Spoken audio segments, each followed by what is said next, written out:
అందరికీ నమస్కారం. ఈరోజు కథ పంతం ప్రేమ పార్ట్ 76. ఇక స్టోరీలోకి వెళ్తే, ఇషితాను అందంగా రెడీ చేసిన లీలావతి తను చేసే అల్లరి చూసి మురిసిపోతుంది. ఇషిత ధర్మేంద్ర కలిసి లీలావతిని ఆట పట్టిస్తారు. సుహాస్ కనిపించడం లేదు అంటూ ఏడుస్తుంది ఇషిత. ఆర్వి ఇండస్ట్రీస్ను హ్యాండ్ ఓవర్ చేసుకుంటున్న విషయం భానుకి తెలియకుండా జాగ్రత్త పడు అని విక్రమ్తో చెప్తాడు మాహిర్.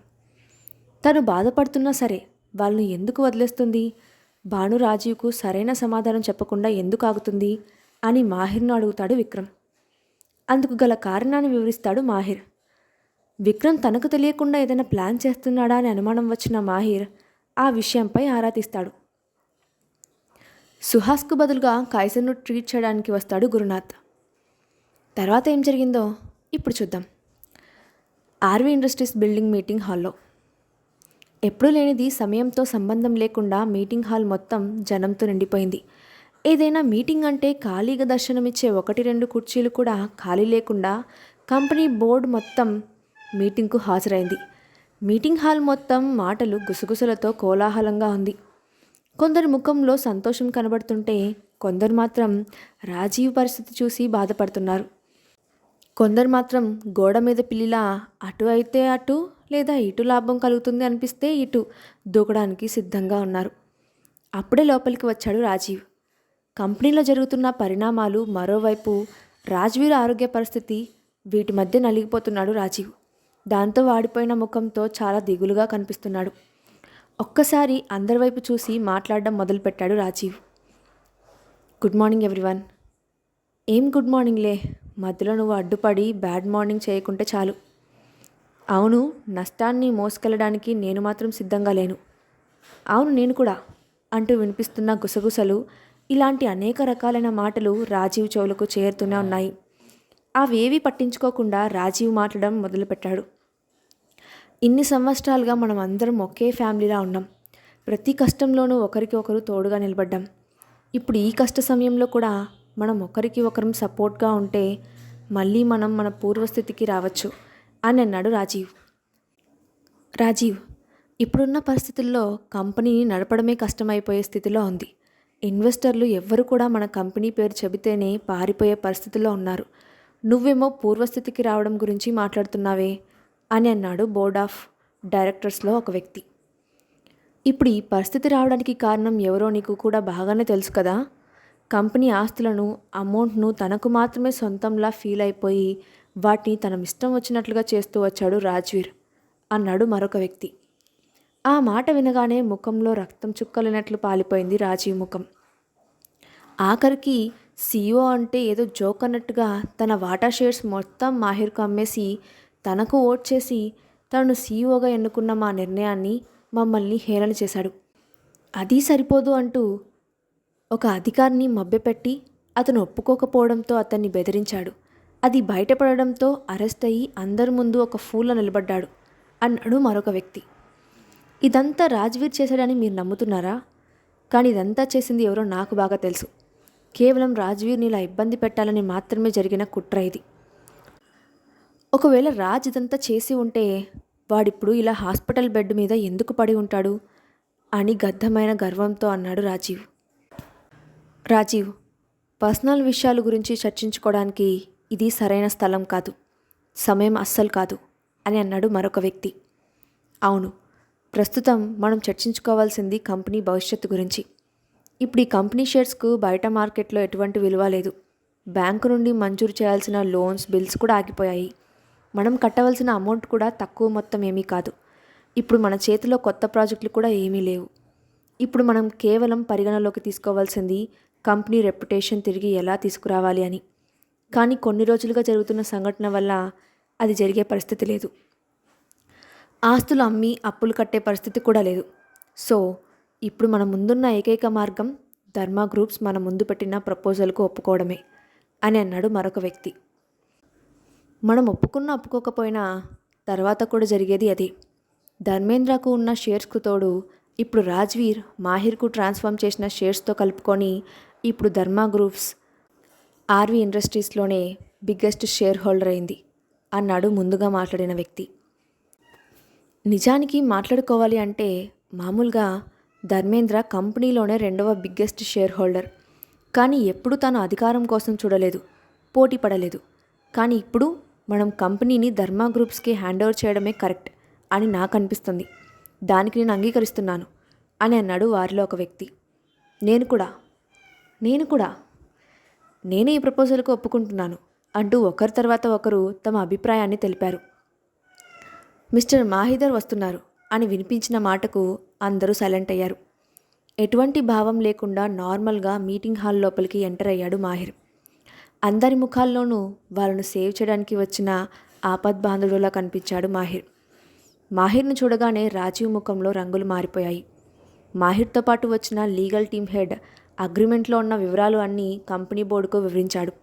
దానితో పాటు ఇక మీదట ఆర్వీ ఇండస్ట్రీస్కు ఎటువంటి ఉనికి ఉండదని చెప్తూ ఆర్వీ ఇండస్ట్రీస్ ధర్మ గ్రూప్స్లో ఒక పార్ట్గా మాత్రమే ఉంటుంది అని స్పష్టం చేశాడు. దానికి అందరూ తమ సమ్మతిని తెలియజేశారు. కానీ నిప్పుల మీద నిలబడినట్టు కోపంతో రగిలిపోతున్నాడు రాజీవ్. కానీ చేసేదేమీ లేక పళ్ళు కొరుకుతూ మౌనంగా నిలబడి ఉన్నాడు రాజీవ్. ఇరువైపుల నుండి లీగల్ హెడ్స్ పేపర్స్ చెక్ చేయడం పూర్తయిన తర్వాత వాటి మీద సంతకాలు చేయమని రాజీవ్ మాహిర్లకు ఆ కాగితాలను అందించారు. వాటిని తీసుకున్న రాజీవ్ మాహిర్ వైపు ద్వేషంగా చూస్తూ, ఇన్నేళ్లుగా కష్టపడి నిర్మించుకున్న నా వ్యాపార సామ్రాజ్యాన్ని, సొసైటీలో నాకున్న గౌరవ మర్యాదలను అన్నిటినీ నాశనం చేశావు. నా ముందు చిన్న పిల్లాడిలా తిరిగిన వాడివి ఇప్పుడు నన్ను ఎదిరించి నా కంపెనీనే హ్యాండ్ ఓవర్ చేసుకునే స్థాయికి ఎదిగావు. నా కొడుకును కొట్టించి హాస్పిటల్లో పడేలా చేసిన నీకు నా కంపెనీని అప్పగించవలసి వస్తుంది అని కళ్ళు మూసుకొని ఒక్క క్షణం తనను తాను అదుపు చేసుకున్న రాజీవ్ మాహిర్ వైపు చూస్తూ, కానీ ఇది ఇక్కడితో ఆగిపోదు మాహిర్, ఇప్పుడే మొదలవుతుంది అని అంటూ కోపంగా ఫైల్ మీద సంతకాలు చేసి వాటిని మాహిర్ చేతికి అందించాడు రాజీవ్.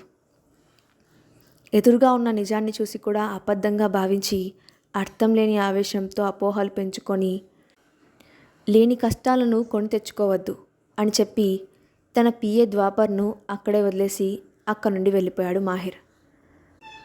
మాహిర్ తనకు అలా సమాధానం చెప్పడంతో రాజీవ్లో మరింత కోపాన్ని రగిలించింది. నీ అంతు చూస్తా అని అనుకున్నాడు రాజీవ్. అంతలో మొబైల్ రింగ్ అవడంతో కాల్ ఆన్సర్ చేశాడు రాజీవ్. అటువైపు నుండి చెప్పింది విన్న రాజీవ్ బ్రుకుటి ముడిపడింది. వాట్? ఎప్పుడు? ఎవరు? మీరంతా ఉండి ఏం చేస్తున్నారు? నేను ఇప్పుడే వస్తున్నాను అని చెప్పి కాల్ కట్ చేసిన రాజీవ్ అక్కడ ఉన్న వాళ్లకు ఏమీ చెప్పకుండా మీటింగ్ హాల్ నుండి వేగంగా బయటకు వెళ్ళిపోయాడు. 20 నిమిషాల్లో హాస్పిటల్కి చేరుకున్నాడు రాజీవ్. లోపలికి వెళ్ళి చూసిన రాజీవ్కు రూమ్లో రాజ్వీర్ కనిపించలేదు. రాజ్వీర్ ఏమయ్యాడు? తెలీదు సార్. ఇంతకుముందు ఎవరో ఒక వ్యక్తి సార్ను కలవడానికి వచ్చారు. నేను ఇక్కడ ఉండడానికి వీర్ సార్ ఒప్పుకోలేదు. అందుకే నేను సార్కు కనపడకుండా సెక్యూరిటీ ఇస్తున్నాను. నిహాంత్ ఎక్కడా? ఎప్పుడూ నిహాంత్ సార్ వీర్ సార్తో ఉండేవారు.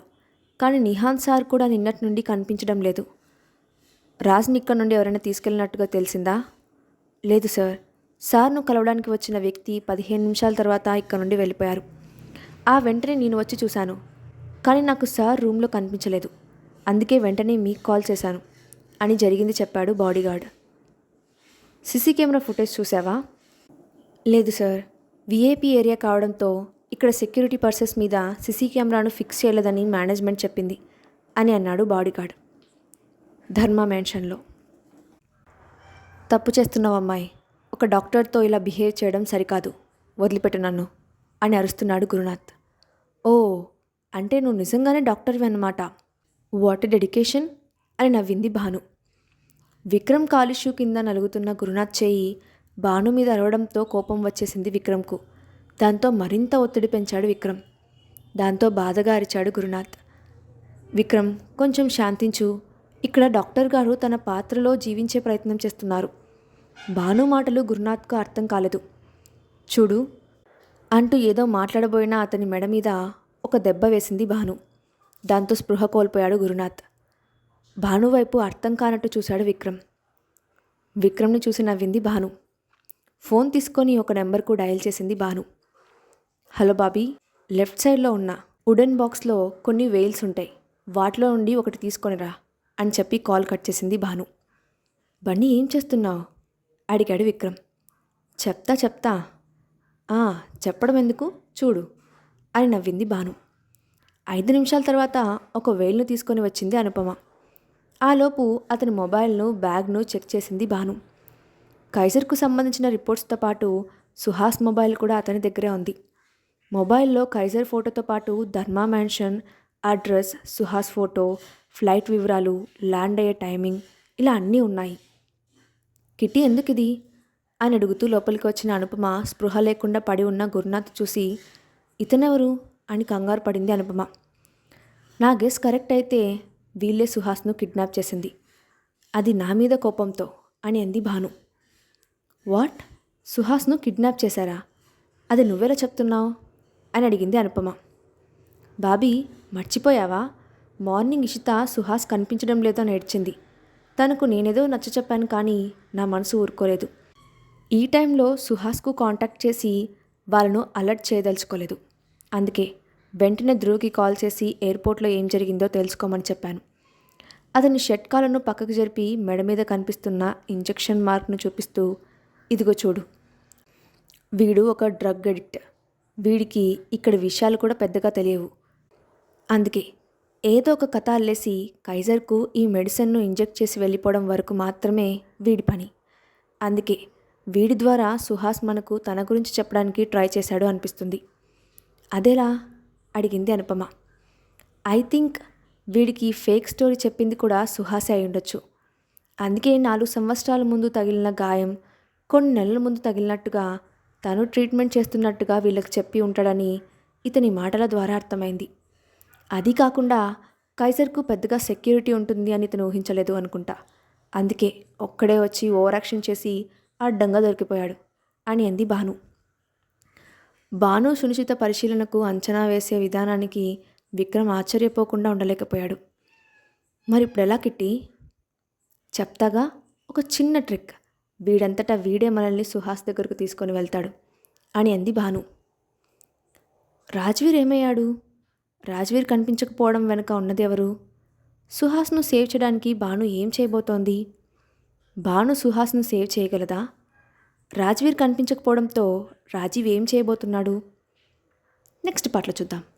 ఈ స్టోరీ అప్డేట్ ఎలా ఉందో కింద కామెంట్ బాక్స్లో మీ ఒపీనియన్ని షేర్ చేయండి. Thanks for watching.